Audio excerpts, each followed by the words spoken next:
रात का वक्त था।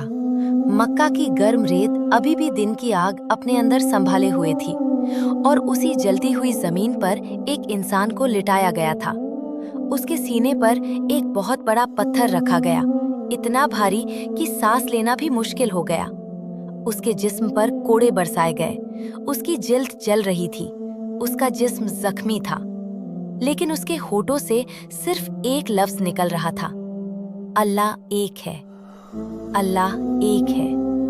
लोग हंस रहे थे, लोग मजाक उड़ा रहे थे, लेकिन आसमान खामोश नहीं था, क्योंकि उस दिन जमीन पर एक गुलाम था और आसमान पर उसकी आवाज सुनने वाला अल्लाह था। ये कहानी है ईमान की ताकत की, सब्र की मिसाल की। इस्लाम के पहले मुअज्जिन हजरत बिलाल हबशी रदियल्लाहु अन्हु की। हजरत बिलाल रज़ियल्लाहु अन्हु हबशा के रहने वाले थे। उनकी जिल्द स्याह थी, उनका ताल्लुक एक कमजोर कौम से था और वो मक्का के एक जालिम सरदार उमैया बिन खलफ के गुलाम थे। इस वक्त का अरब मुआशरा बहुत जालिम था।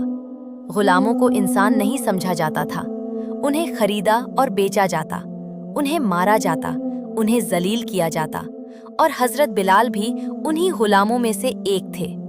वो उमैया बिन खलफ के मवेशियों की देखभाल करते, उसके काम करते और उसके हर हुक्म की तामील करते। लेकिन उमैया बिन खलफ बहुत जालिम इंसान था।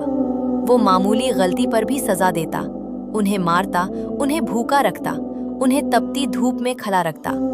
हजरत बिलाल के पास ना कोई ताकत थी, ना कोई मददगार, वो बिल्कुल अकेले थे। लेकिन अल्लाह ने उनके लिए एक खास मुकाम लिख रखा था।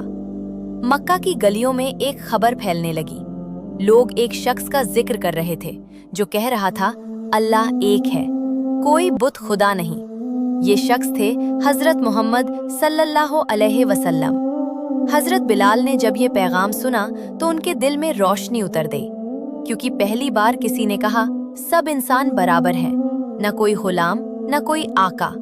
यही वो सच था जिसकी उन्हें तलाश थी, और उन्होंने खामोशी से इस्लाम कबूल कर लिया। लेकिन ये फैसला आसान नहीं था।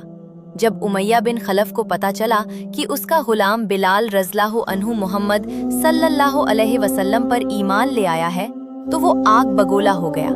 उसका गुरूर टूट गया था। वो एक गुलाम को अपने बराबर नहीं देख सकता था, और फिर उसने जुल्म शुरू किया, ऐसा जुल्म जिसे सुनकर आज भी दिल कांप जाता है। वो बिलाल को जलती हुई रेत पर घसीटता, उन्हें तपती धूप में लिटाता, उनके सीने पर भारी पत्थर रखता और चीखता, बिलाल, मोहम्मद को छोड़ दो, लात और अज़्ज़ा की इबादत करो। लेकिन वो जख्मी गुलाम के होठों से सिर्फ एक लफ्ज निकलता, अल्लाह एक है। उमैया पागल हो जाता, वो और मारता और ज्यादा जुल्म करता। उनका जिस्म कमजोर था, लेकिन उनका ईमान पहाड़ से भी ज्यादा मजबूत था। सोचिए, एक इंसान जिसके सीने पर पत्थर रखा हो, जिसका जिस्म जख्मी हो, जिस पर कूड़े बरस रहे हो, फिर भी वो कह रहा हो, अल्लाह एक है, अल्लाह एक है। ये सिर्फ अल्फाज नहीं थे, ये ईमान था, ये जुल्म के खिलाफ बगावत थी।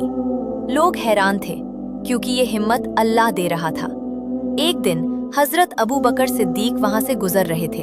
उन्होंने देखा कि एक इंसान जलती हुई जमीन पर पड़ा है, उसके सीने पर पत्थर रखा है और वो कमजोर आवाज में कह रहा है, अल्लाह अल्लाह। हजरत अबू बकर का दिल कांप गया। उन्होंने फौरन उमैया बिन खलफ से कहा, तुम बेगुनाह पर जुल्म क्यों कर रहे हो? इसने हमारे भूतों को छोड़ दिया है, मैं इसे नहीं छोड़ूंगा। अगर मैं इसे खरीद लूं तो जितनी कीमत